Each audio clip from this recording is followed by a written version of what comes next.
Hey everybody, Economic Ninja here. I hope you're doing great. I want to talk today about your pension and how it has been weaponized against you in multiple different ways. But I want to start by saying in the last 10 years, we've come to know a lot of high ranking military officials that have since left their job or through some way have told us. And especially it hits the conspiracy side, right? A lot of people don't understand that this is even possible and it's happened, but it has. Um, High-ranking military officials or people high up in business that are trying to blow the whistle, uh, expose corruption, right? Share the truth with the masses of things that are going on in this world. And one thing that has been used against them for, I believe, quite some time, but really coming out in the last 10 years, is the threat of losing their pension. Something that you have worked for literally decades. And because you have relied and you've come to be so reliant on it. And I'm going to share with a way that it will literally cause you to not be as reliant on a pension or reliant at all on a pension, it being taken away from you. And that has kept so many people that wanted to do the right thing but didn't have the courage, quite frankly, because of the looming threat of them losing their home, them losing their nest egg. They have not come out and told the truth.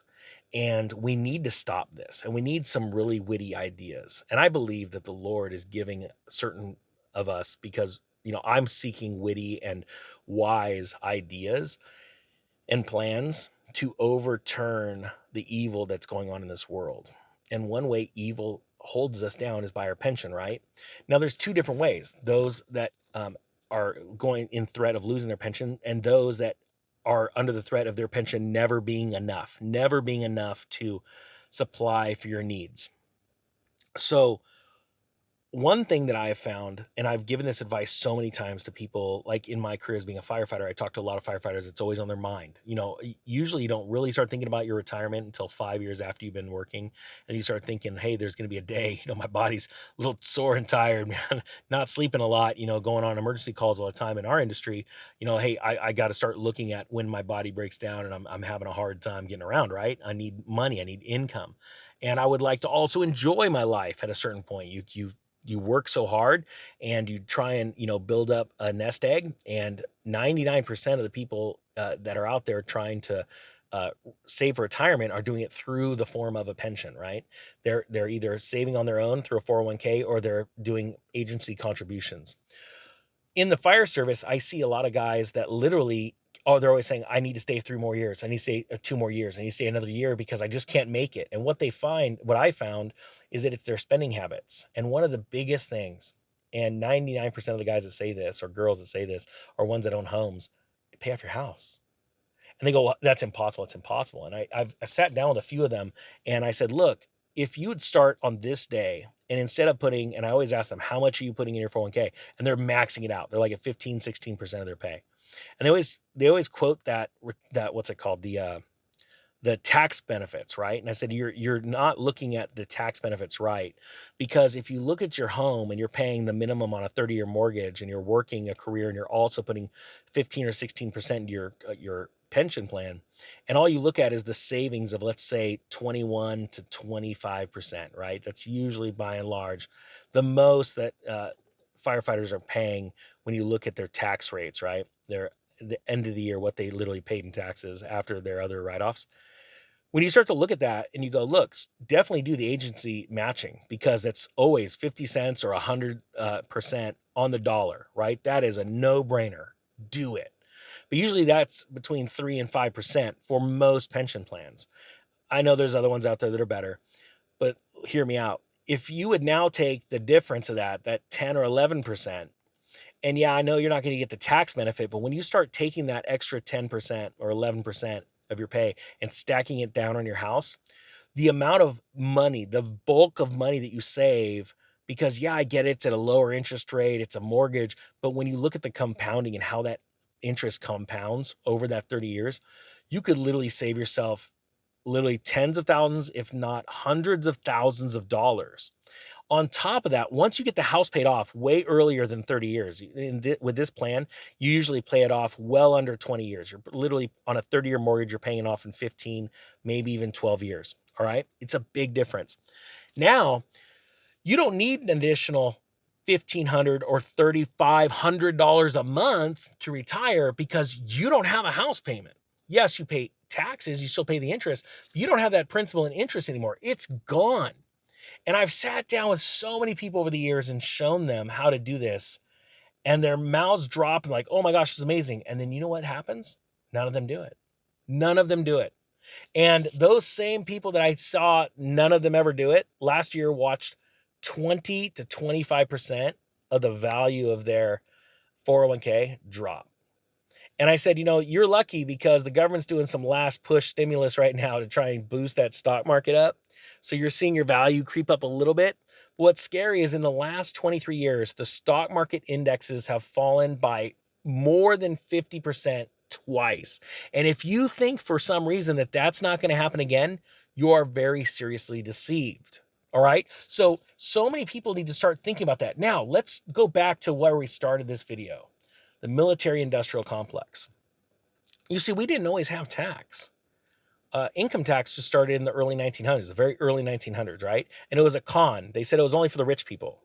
And then what they did is throughout the years, throughout the decades, they convinced you that you were getting closer and closer to being wealthy. When in all reality, being in the middle class, you were not. And you were just barely making it. But they convinced you. They convinced you. And you're seeing it today. They're still convincing the poorest people, don't worry, this isn't for you. This is for those big, bad, rich guys. Well, the wealthy people know 100 different ways not to pay taxes legally. They just read books, they educate themselves, they spend more time in their tax accountant's office looking for new ways to not pay tax legally. I do that all the time. And I still pay a lot of tax, don't get me wrong. But the thing is there's a lot of things I don't pay tax on, right? Especially like in the real estate industry and things like that. There's so many different really neat loopholes, legal loopholes in real estate. So there's ways of getting around it. Well, the problem is that military industrial complex has gotten bigger and bigger and bigger over the last, 100 years. And it is now the largest employer in the country, the military, the Department of Defense, the largest employer in the country. And they have the ability to squeeze you, to cause fear, to intimidate.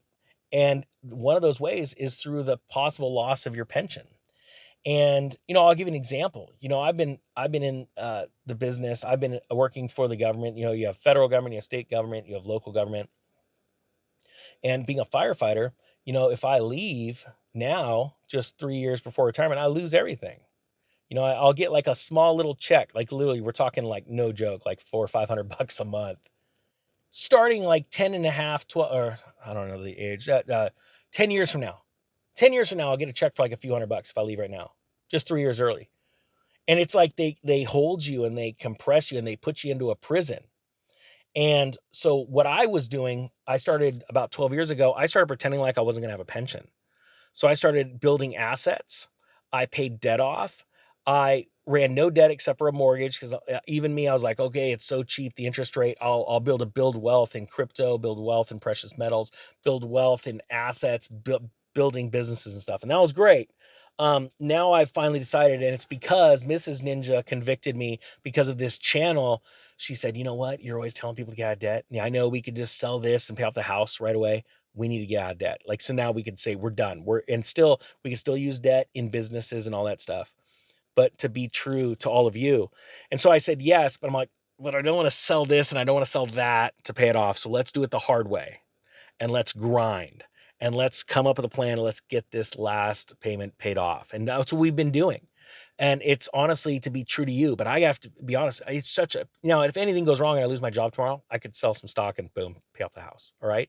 But it took years and years of investing and saving to get to that point. Right. But still, I'm not taking the easy way out because I see a lot of growth potential in my other investments. Yeah. Tomorrow they could turn and that's happened before. I'm like, gosh, I wish I would have just paid off that house. But I'm doing this and I'm being ultimately vulnerable in front of you because I want to share with you what other people are doing. That's what's important. And put down in the comment section what you're doing right now to grind, to prepare for this downturn. See, I want those assets too. I want those assets to be able to use my dry powder uh, for amazing deals, right? But I'm still on this side paying off the house. And that's the thing. We have to break free from the government. We've got to be independently wealthy. And that's that clarion call that I started with in the beginning of this channel. I want you to become wealthier and wealthier and wealthier because what happens is we then retain the power. We retain the authority. See, all governments are afraid of middle class, honestly. And, even doing videos like this where it's like total truth coming out. And I believe in the name of Jesus Christ that truth is just hitting you right now. That honestly, regardless if you believe in God or not, that's Jesus Christ. That's not my place. And I'm not a preacher, but I believe that right now my words are penetrating your mind right now and your soul and your spirit and invigorating you and energizing you right now because it's important. It's important to find a good source of motivation to be able to grind and work hard. And yeah, I get it. None of your friends are doing it. And they're probably going to laugh at you and call you cheap like they did with me. All right. But they're not laughing now. They don't necessarily want to talk, but they're not laughing now. And I want you to keep on grinding, keep encouraging you, keep building you up and lifting you up. Why? Because we are literally an army of people that are getting ready. And we're not going to be scared when this thing goes down. And it's going down right now. But by this fall, I have a feeling everyone's going to know it went down. All right, guys, that being said, I thank you so much for watching. Thank you to everybody that hit the thumbs up button and the subscribe button. And check that bell notification because the tubes have been turning that off for people. So if you don't mind hitting it, I'd appreciate it. With that being said, the Economic Ninja is out.